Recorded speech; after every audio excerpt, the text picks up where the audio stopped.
এই মোবাইলে যে কত গুনাহ করায়, কত গুনাহ করায়। যদি একা একা এই এক হাত এক বিগত লম্বা মোবাইল নিয়ে যে বসে একা একা দেখতে থাকেন, সব খালি ওয়াজে দেখেন নাকি? সব ওয়াজ দেখেন নাকি?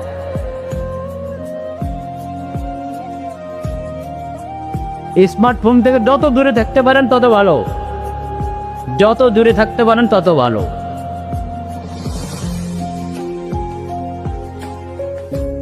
এটার ফিতনা অনেক কঠিন।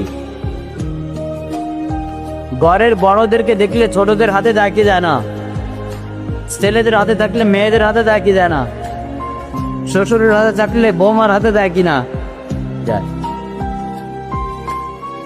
পরে কি দশা হয়? ভাইদের হাতে থাকলে বোনের হাতও। এরপরে কি দশা হয় বলেন? বিভিন্ন সংসারে সংসারে ঝামেলা হচ্ছে কিনা? হচ্ছে। তারপরও কেন আমরা সবক গ্রহণ করি না? এখান থেকে শিক্ষা গ্রহণ করি না কেন আমরা? যত দূরে থাকতে পারেন স্মার্টফোন থেকে তত ভালো, তত ভালো।